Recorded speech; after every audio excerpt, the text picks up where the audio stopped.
One last thing, we'll go to our calls. Just got this too, and I picked this up from a Muslim friend that I follow online.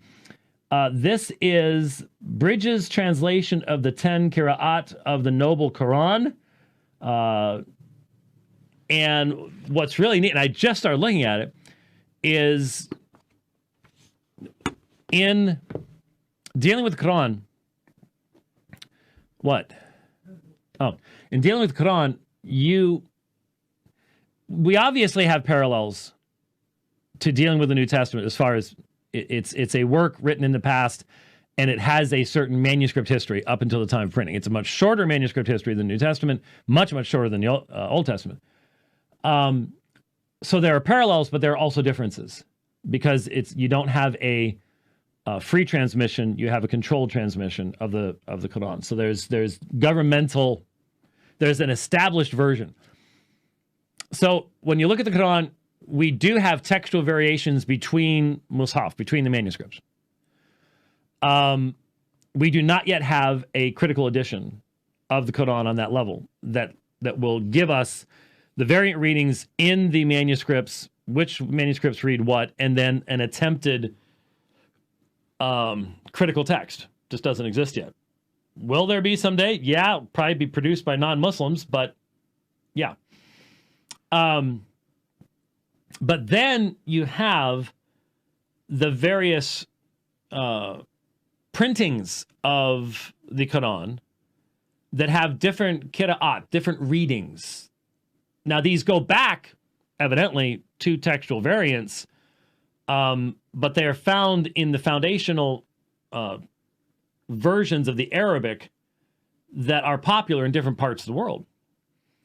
And so, interestingly enough, you have hadith, I think they're late hadith, that basically say all of these are inspired, which is interesting when you think about it, when you think it through. But what this does is it places in different, well, it's not different colored font, but grayed out font. So I'm here in Surah 5. Oh, this is interesting. This is, I hadn't chosen to check that particular section out. I just happened to, you saw me just turn to it. But for example, there's a phrase in Ayah 69. Indeed, those who have attained faith and those who have Judaized and the Sabians and the Christians, whoever has attained faith in the law in the last day and has acted righteously, then, and then insertion, no fear shall be, insertion close, upon them, nor shall they grieve. So you've got different, then down at the bottom, you've got the different qira'at as to how they read these particular passages. And so it's not, and like here, I'm noticing there's two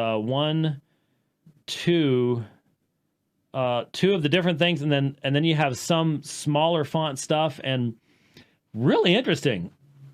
Let not the hatred of any people provoke you to be unjust. Just the hatred of any is in a different font. And then you've got down at the bottom, all except for Nafi ibn Amr, Hafs, Al-Kesai, and Yaqub read it as wash your faces and your hands up to the elbows and wipe your hands and your different font color feet to the ankles. So it's giving the variant readings from the Qira'at all in one volume. At the very, very least, this is something that if you are doing any type of Quran study, I would have loved to have had that when I was writing my book. That's going to be something you want in your library if you're going to be doing studies on Islam. So take a look at that. It's Fidel Suleiman, Bridges' translation of the 10 Qira'at of the Noble Quran.